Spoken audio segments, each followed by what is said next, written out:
নমস্কার বন্ধুরা, আমি জ্যোতিষ রঞ্জিত। গত 17 জুলাই পালিত হয়েছে দেবসহিনী একাদশী। সেদিন থেকে শুরু হয়েছে চতুর্মাস, যা চলবে 22 নভেম্বর পর্যন্ত। জ্যোতিষশাস্ত্র অনুসারে এই 4 মাস মহাদেব ও নারায়ণের আশীর্বাদ থাকবে 5 রাশির জাতকদের ওপর।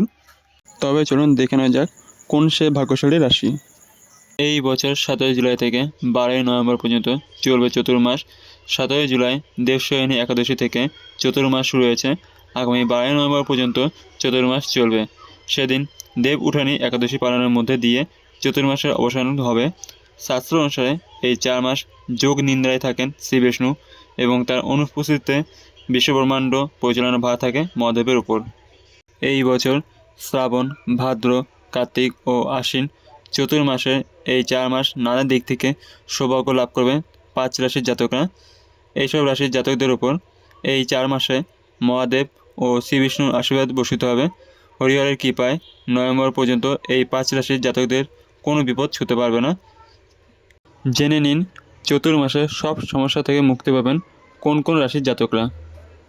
1. মেষ রাশি। দেবসহিনী একাদশী থেকে দেব উঠানি একাদশী পর্যন্ত খুব ভালো সময় কাটতে চলেছে মেষ রাশির জাতকদের। এই সময় মহাদেব ও শ্রী বিষ্ণুর আশীর্বাদে নানা দিক থেকে লাভবান হবেন আপনি। ক্যারিয়ারে বড় উন্নতির সুযোগ পাবেন মেষ রাশির জাতকরা। জীবনে পজিটিভিটি বাড়বে। আর্থিক পরিস্থিতি আগে থেকে অনেক মজবুত হবে মেষ রাশির জাতকদের।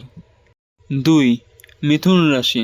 জ্যোতিষশাস্ত্র অনুসারে চতুর্মাসের মধ্যে শিব ও বিষ্ণুর কৃপাধন্য হবে মিথুন রাশির জাতকদের জীবন। এই সময় আর্থিকভাবে দারুণ উন্নতি করতে পারবেন আপনি। মিথুন রাশির জাতকদের বাড়িতে কোনো শুভ অনুষ্ঠান হতে পারে।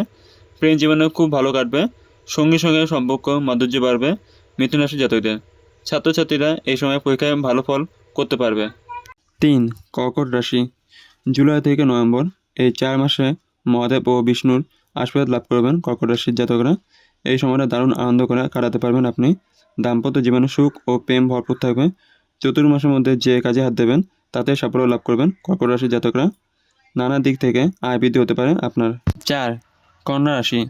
17 জুলাই থেকে 12 নভেম্বর পর্যন্ত চতুর্মাস চলাকালীন জীবনে আনন্দময় দিক দেখতে পাবেন কন্যা রাশির জাতকরা। এই সময় বেশ কিছু শুভ যোজক আসবে আপনার জীবনে। এর প্রভাবে নিজের উপার্জন অনেকটা বাড়িয়ে নিতে পারবেন কন্যা রাশির জাতকরা। উত্তরাধিকার সূত্র সম্পত্তি লাভ করতে পারেন। যারা চাকরির চেষ্টা করছেন এই সময় তারা নতুন চাকরি পেতে পারেন। 5. কুম্ভ রাশি। এই 4 মাস নানা দিক থেকে সাফল্য ও সমৃদ্ধি লাভ করবেন কুম্ভ রাশির জাতকরা। পুরানো বিনিয়োগ থেকে মোটা অর্থ লাভ করতে পারেন আপনি। শিব ও নারায়ণের কৃপায় কুম্ভ রাশির জাতকরা সব সমস্যা কাটিয়ে বেরিয়ে আসতে পারবেন। চাকরিতে বাধা দূর হবে এবং ক্যারিয়ারে বড় উন্নতি করতে পারবেন। এ সময় আপনি মানসিক শান্তি লাভ করবেন। ব্যবসা আরও সম্প্রসারিত হবে।